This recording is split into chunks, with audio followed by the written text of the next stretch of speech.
কৃষ্ণ জয় গুৰু শংকৰ। যিজন কৃষ্ণক স্মৰণ কৰিলে সকলো মংগল হয়, সেইজন পৰমানন্দ মাধৱক সকলোৱে দিনে ৰাতিয়ে একান্ত মনেৰে সুঁৱৰিব লাগে। আন সকলো যাগ যজ্ঞ বা ধৰ্মীয় অনুষ্ঠানতকৈ হৰিনাম লোৱাটোৱেই হৈছে সৰ্বশ্ৰেষ্ঠ ফলপ্ৰসূ। শৰীৰত প্ৰাণ থকা কাললৈকে মানুহে সাৱধানে কৃষ্ণ কথাৰূপ অমিত প্ৰাণ কৰিব লাগে। এই কলিযুগৰ মানুহৰ বুদ্ধি অত্যন্ত মলিন, গতিকে এই যুগত কৃষ্ণৰ নাম কীৰ্তনৰ বাহিৰে আন কোনো সহজ আৰু শ্ৰেষ্ঠ ধৰ্ম বা মুক্তিৰ পথ নাই। আমাৰ শৰীৰত কলিযুগৰ প্ৰভাৱত যিবোৰ পাপ বা দুখ জমা হৈছে, সেইবোৰ হৰিনাম উচ্চাৰণ কৰিলে বা হৰিনাম ল'লে তৎক্ষণাৎ গুচি যায়। অচ্যুত অৰ্থাৎ পৰমেশ্বৰ কৃষ্ণৰ চৰণত প্ৰণাম জনাই তেওঁৰ সেৱক শংকৰে এই কথা কৈছে।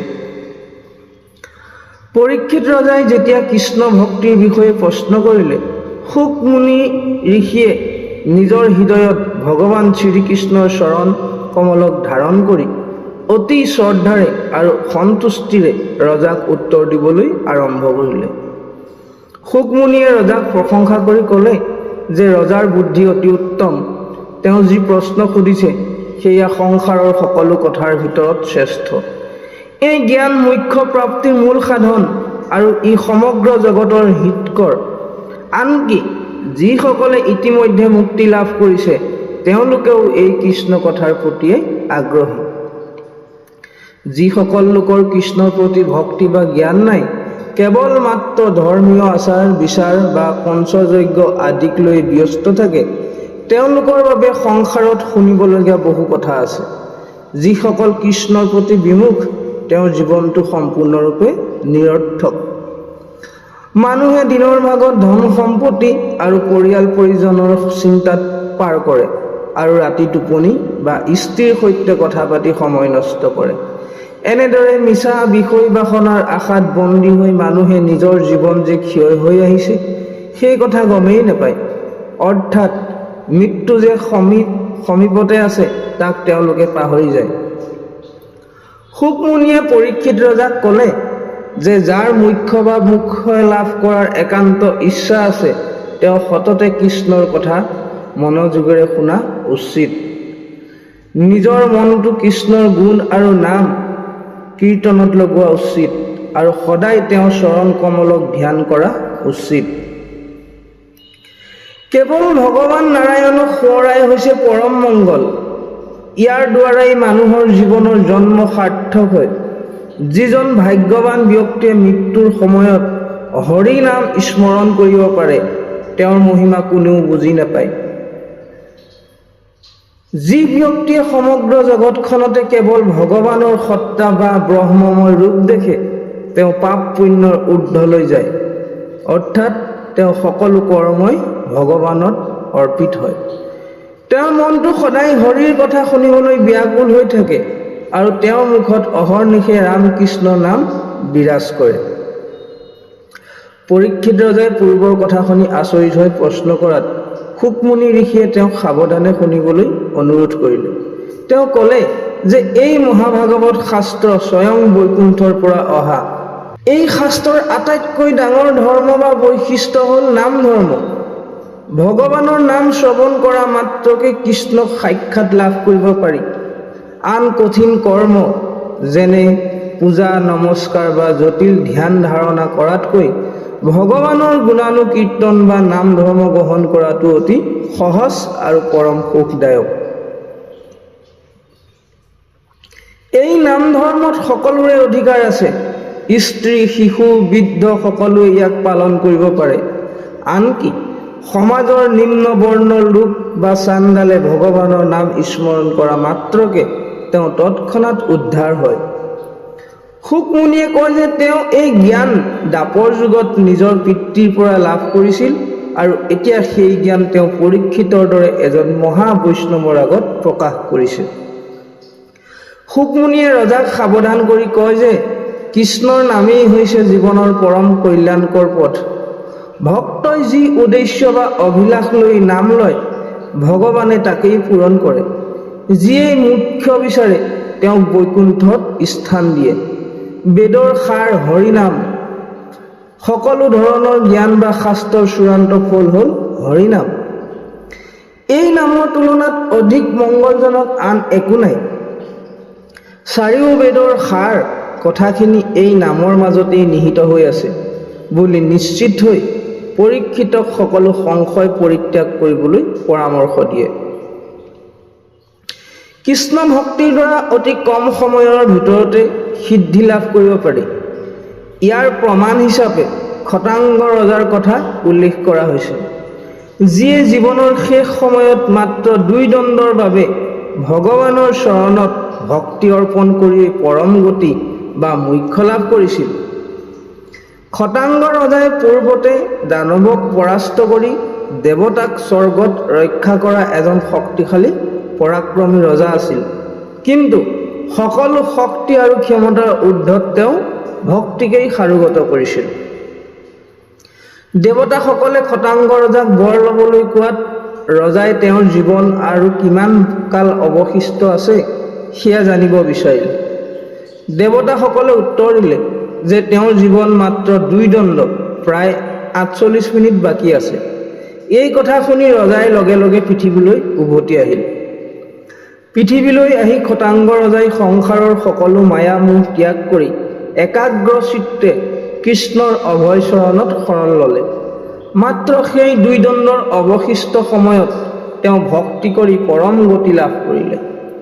শুকমুনিয়ে পৰীক্ষিতক কয় যে খটাংগ ৰজাই যদি মাত্ৰ 2 দণ্ডতে মোক্ষ পাব পাৰে, তেন্তে আপোনাৰ আয়ু 7 দিন বাকী থকা অৱস্থাত আপুনি মৃত্যুৰ বাবে কিয় চিন্তা কৰিছে?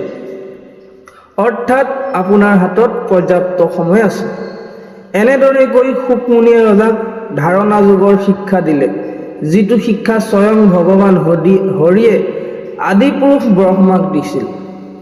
মুনিয়ে লগতে সতৰ্ক কৰি দিলে যে সংসাৰৰ পৰা মুক্ত হোৱাৰ বাবে বহুতো পথ বা উপায় আছে, ঠিকেই, কিন্তু সেই পথবোৰ অত্যন্ত জটিল আৰু বহু বাধা বিপত্তিৰে ভৰা।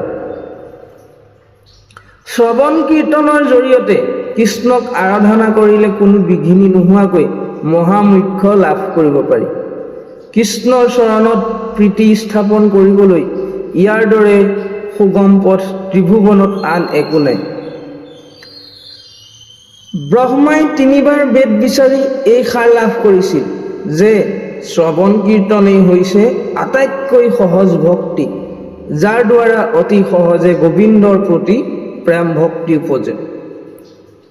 সেয়েহে অন্য সকলো কথা পৰিহাৰ কৰি মহা যত্নেৰে কেৱল কৃষ্ণৰ শ্ৰৱণ কীৰ্তন কৰিব লাগে। ইয়াৰ দ্বাৰা মায়াজাল ত্যাগ কৰি অতি কম সময়তে কৃষ্ণৰ পৰম পদ লাভ কৰিব পাৰি। শুকমুনিয়ে ৰজাক কৈছে যে জ্ঞান অৰ্জন কৰা মানুহৰ বাবে কেৱল কৃষ্ণ শ্ৰৱণ আৰু কীৰ্তন কৰাটোৱেই হৈছে প্ৰকৃত প্ৰয়োজনীয়তা।